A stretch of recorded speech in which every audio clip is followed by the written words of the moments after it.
we've been looking at the Bible, and we're going to continue that as the ultimate guidebook for our lives. We've bounced back and forth between the New Testament and the Old Testament. The New Testament, the first week, we looked at the prodigal son, if you remember. And then last week, we did the 23rd Psalm, which Dennis saw we got right out of that Science of Mind book. Ernest Holmes is phenomenal. My secret is out. But this week, so one mind. This week, we're going to look at the New Testament again, and the basic teachings of Jesus as the main person in this New Testament story. And as I've known to do on a few occasions, I have a story to go with the talk today, which is called, in case you don't know, The Pearl of Great Price. So, stories of a man who had just a little too much to drink, and so he stumbles along a baptismal service one beautiful Sunday morning down by the river. He proceeds to walk down into the water and stands next to the preacher. The minister turns and notices this man in his state and says, "Mister, did you find Jesus yet?" The inebriated man looked back and said, yes, I'm ready. I haven't found him, but I'm ready." So the minister then dunks the man underwater and pulls him back up again. "Have you found Jesus?" the preacher said. "No, I didn't," said the man. So the preacher then dunks him under and holds him under a little bit longer. "Now, brother, have you found Jesus?" "No, I have not, Reverend." The preacher, in disgust, now holds the man under for 30 seconds. And in a very harsh tone says, "For heaven's sake, have you found Jesus yet?" And the old man, in his state that he was in, sputtered and wiped his eyes, and he said, "Are you sure this is where he fell in?" Didn't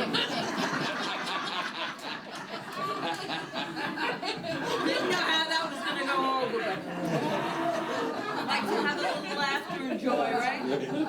So this morning, we're going to try to find Jesus. And actually, what we're trying to do is find some personal and profound meaning in the teachings that he taught 2,000 years ago. So if you were here last week, you remember that we looked at the 23rd Psalm, and we went on this like little mental trip. Not that we need a talk to go on that, but anyway, that's beside the point. So what I want to do today, though, is to take us again on a different kind of little trip before we go into the talk.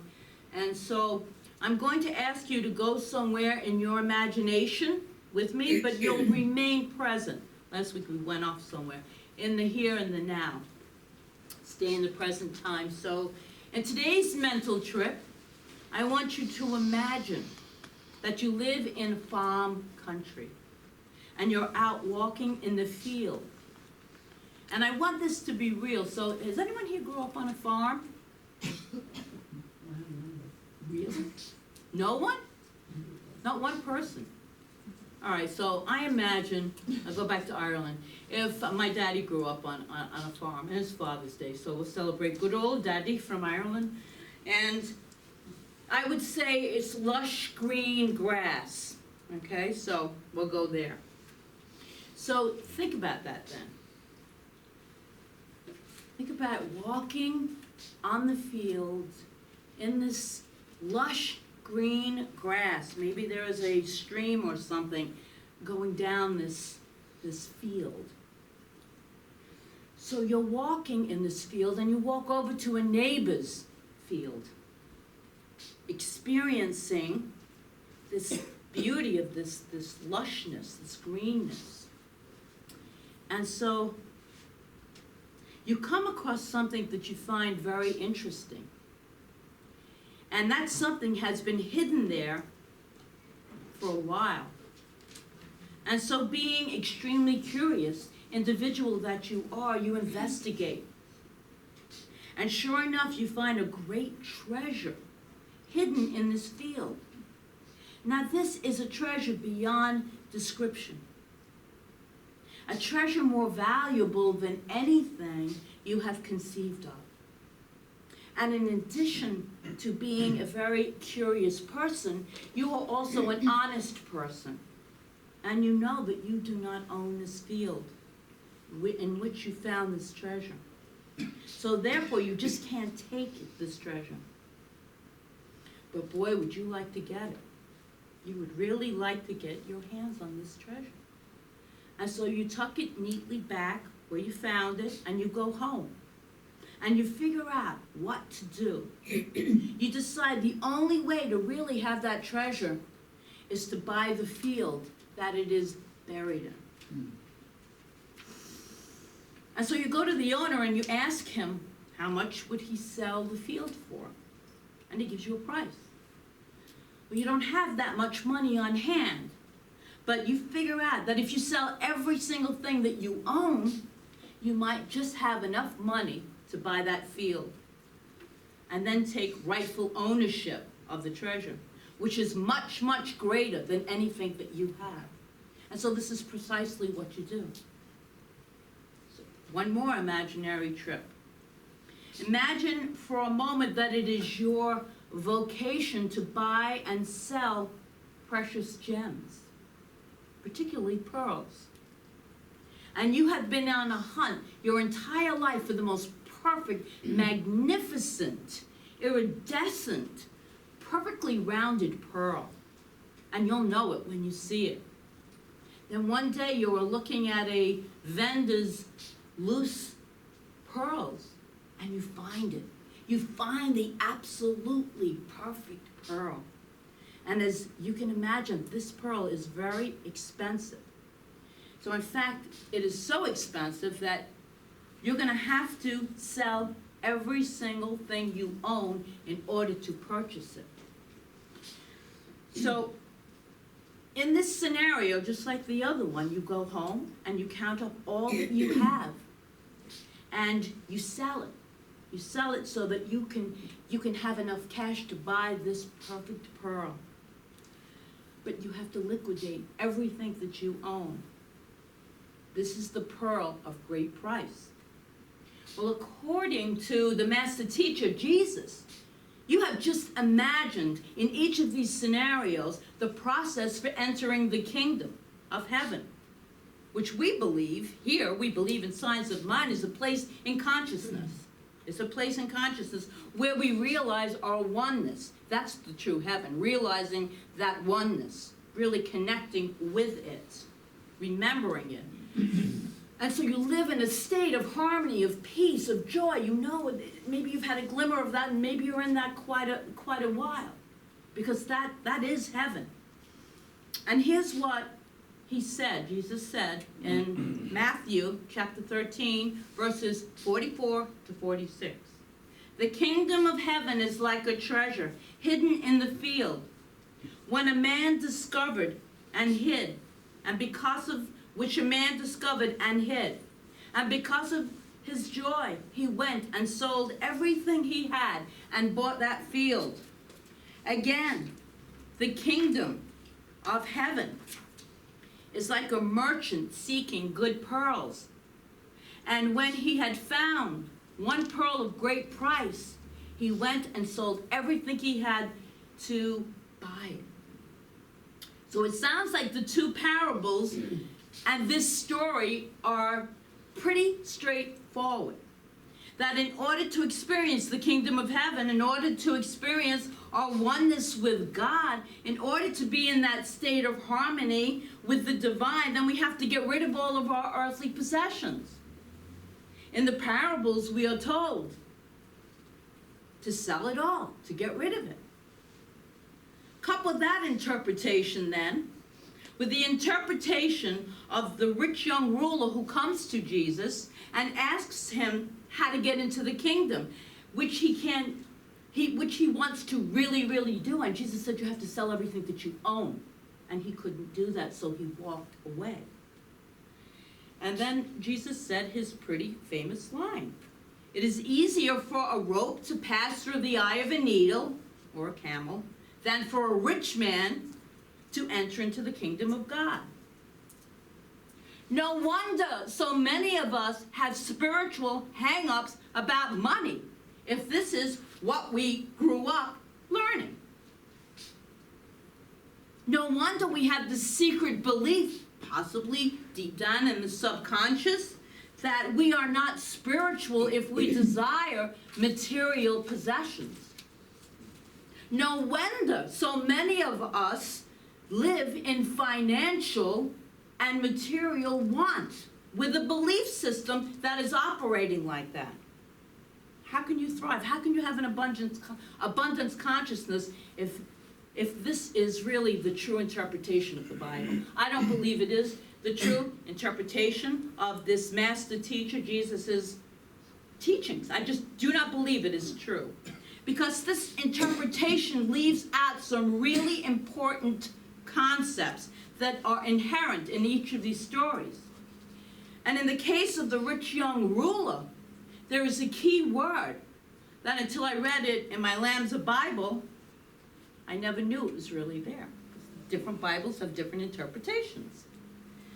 And it's a very, very important key word, and we'll get to that in a minute. So what they are all saying, all of these stories are saying that to receive the greater, the treasure, the pearl, which is the kingdom, it represents the kingdom, we must be willing to give up the lesser in order to step into the greater. And I really can understand this because even right now, and I've done this before, but even right now, it can be challenging for us because our ego wants to hang on to that lesser so much when the greater, the stepping out of it is so much more powerful, so much more, and really gets you what your true desire is. But you got to be able to let go of the lesser. That's the little twist there. So looking at the parable of the hidden treasure, Irving Seal, in his book, Learn to Live, the meaning of the parables, writes, riches are all about us if we could but see. They are all through us, inside and out, if we could but understand. This is the meaning of the parable of the hidden treasure. Everyone can have the treasure if he knows how to seek for it within himself. Every person, therefore, is in the field in which the buried treasure lies. There is indeed a buried treasure in each and every human being. His potentialities are enormous. He's writing this. His possibilities are infinite. He is equipped and geared to do everything that he can, every desire to do, and to do it grandly. But he will never come up with the treasure without work within and upon himself to change his own consciousness. And that's what we do here. We keep hearing these same different ways of approaching the same subject of going within. And I like this one. This is a Hindu story of the Creator and the angels. This is really sweet. Discussing where to hide man's divinity. One angel said, well, put it at the bottom of the ocean. They'll never find it there. No, that won't work. And how about, then, the center of the earth? No. The highest mountaintop? No, we can't put it there. Inside of them? Yes, they'll never find it. And that's the Hindu story. So, the first beautiful lesson in this parable, then, is something we teach over and over again. That all we need is right within. The heaven is right within. The hell is right within, too. So, we get that choice, what we want to experience. But the kingdom of heaven is within each and every one of us. It's not out there, it's in here. And our connection to the in here. How clear do we understand? And Irving Seal continues to say that. With any buried treasure, you have to dig in order to get it out. There is some effort involved, but this is not all. Before you are granted the right to dig in the field where you have discovered the buried treasure, You have to first own that field. And most men do not own their own minds. So let the field represent your mind. That's a very powerful statement, actually. And I recently heard a statistic, and numbers and I just like, it's a belief, but it's how it works for me. So the numbers of thoughts that we have a day is staggering. It's something like 60,000. I don't know how they measure it, but it's something like 60,000 thoughts a day. And more than half of them are negative, or they don't serve us, which is what negative really is. Now, these negative thoughts are not thought intentionally, I don't believe. I don't believe we really, we can set our goal, our vision, and what we really want to experience in life, and if you catch yourself, you're thinking all these different ways of how it's not going to happen. They're like a runaway train. Like a runaway train, just running on automatic pilot. But when that is going on, we certainly don't have to own the field. And in order to own the field, we have to first sell what we have. Liquidate our holding. And with that cash, buy the field that we want. So Holmes says, you see where I'm going with this? Yes? Yes. Just checking in. I can feel where I'm going with this. Holmes said in Creative Mind and Success that what we need is more backbone and less wishbone. More backbone to take control of our own thinking. More backbone to give up habitual negativity. More backbone to focus on the kingdom of heaven instead of hell. Because we might be experiencing what feels like hell. Anyone? I had a couple of moments this week, I'll admit it. Felt like hell to me. But I got back on track. Because I went within. Because I went within and I connected. And it's the surrender thing. Let go and let God, it's the truth. Because the minute you step back and let go, you're making room for the treasure to come forth. It's there anyway. But we cover it up. So, we desire something. We pray for it. And we think positive thoughts about it. But the majority of the time, we're either whining verbally or mentally about the problem itself, yes? I know I've been said more than one. People have told me, you want some wine to go with that cheese? You want some cheese to go with that wine? I never can remember these things, but sometimes we whine. So we want the change. We want the change. Yes, we want the change. We want to live a life that's filled with this treasure that's within us. And the mental discipline then to create it. And we develop that mental discipline. And that's what Holmes meant when he said, more backbone than wishbone. That's what Irving Seal meant when he writes that we must first own the field. You have to change within yourself. No one can do it for you. You know this. In your own thoughts, your own feelings, your own attitudes, your own outlook about you, yourself. And about what to give up. What to give up in exchange for what you want. What are you willing to give up? Think about that. If you get nothing else, what am I willing to give up in order to get what I truly want? So first you need to have clarity about what you truly want. For example, you believe in the creative law of your own being. It's within us, it's in our subconscious, it's within us. The powerful law is within us, it's everywhere, but you hold on to the belief that other people and conditions in general are making or breaking your life. Even though you are in control of yourself, no one, you believe this, you know this, you've heard this. But then when it comes to when the rubber hits the road kind of thing, I said that right? it's like, oh my God, if that person doesn't do that, if this doesn't happen, if this condition doesn't happen, we give our power away. We're not owning our field. Or you might say that love is the governing force of the universe. We say that. It's all love, it's all God. And yet we criticize ourselves and we criticize others. How can then we be in that state, that consciousness of love, if we're criticizing ourselves and others? How can you believe that we live in a world of unlimited abundance, yet talk about the bad financial market we're in? How difficult it is to make it financially in this world. Or how much we can't afford this or that. Starting to get the picture. We do this. I mean, we're having that human experience, but still, being aware is how we can shift it and own our field. That is exactly the same message that this pearl of great price parable is telling us.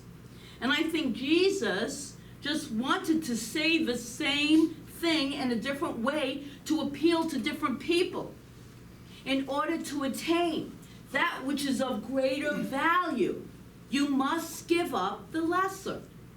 And only you know what that is in your life. Now, to get that word that shows up that I said was so important in the story of the rich young ruler, after the young man leaves, he was dejected, Jesus said to his disciples, how hard it is for those who have wealth to enter into the kingdom of God. But the disciples were surprised at his words. And Jesus answered again, saying to them, my sons, how hard it is for those who trust in their wealth to enter the kingdom of God. Check what we're trusting in. If we are looking to the outside, to the conditions as our wealth, our job, our spouse, our partner, whatever it is that we are giving this designation to find our true riches, we are going to miss the mark. We're going to miss the mark because our true riches will always be inside of us. That's where the responsibility part comes in. And we must give away this idea of trusting the outside, looking at the outside for our good, for our support, and turn within. And it's challenging. It can be very challenging because how have we been brought up with the original teachings of the Bible or just in the race consciousness itself, which tells us there's not enough. It tells us that we have to work really hard to get anything. So now we're shifting that paradigm. And it's for our own good. That's why we want to do this. To find our own wealth within us. So I'd like you to reflect for a moment on what you are willing to sell in order to receive the great treasure. What belief or what behavior are you willing today to let go of so that you can experience the kingdom of heaven right here and right now? What negative thought are you willing to give away in order to live in a higher place of existence? And I invite you to own your mind. To own your mind wherever it is, because we don't know where it really is. There's one mind, we say that. But to own your awareness. To know that the pearl of great price is the awareness of one power and one cause in the midst of it all. And I invite you to sell the other viewpoints and buy only this one. Buy only this one. And I was going to skip this story, but I think it's really sweet. So I'm going to read you this little story. Okay. Yeah, we like stories. Okay. Little girl named Jenny. She stood with her mother at the checkout stand and sees a string of pearls, little white pearls for $2. And she begs and begs her mother to get them for her. And so her mom helps her earn the money so that she can buy them. It took her a week, but she finally bought these new pearls. And she loved them so much she wore them day and night. The only time she took them off was if she went into a pool or a bubble bath. And she didn't even care that they made her neck green. She loved these pearls. So every night, when Jenny was ready for bed, her father would tuck her in. And one night he asked her, "Honey, do you love me?" "Oh, yes, Daddy," he said. "Will you give me your pearls?" "Oh, no, Daddy. I will give you the princess horse, the one with the pink tail, but not my pearls." "That's okay, honey," Father said. And a week later, after story time, Jenny's daddy again asked her, "Do you love me?" "Oh, yes, Daddy, I love you so much. Would you give me your pearls?" "Not my pearls, I'll give you my brand new baby doll that I just got for my birthday, but not my pearls." And he said, "That's okay, honey. Daddy loves you." And a few nights later, when Daddy came in, Jenny was sitting on the edge of the bed. And as he came closer, he noticed that her bottom lip was trembling. And one tear rolled down her face. "What is it, Jenny? What's the matter?" And Jenny didn't say anything, but lifted her little hand to her daddy, and she opened it, and it was her pearl necklace. She finally said, "Here, Daddy, this is for you." "This is for you." The tears gathering in his own eyes, he reached into his pocket and pulled out a blue velvet box. And in that blue velvet box were the genuine strand of real pearls. All the time he had them in his pocket. He was just waiting for her to give up the dime store stuff so he could give her the genuine treasure. So we do that. We hold on to the dime store stuff while shutting out the riches of the universe. It's Father's good kingdom. It's the Father's good pleasure to give you the kingdom. The treasure is there.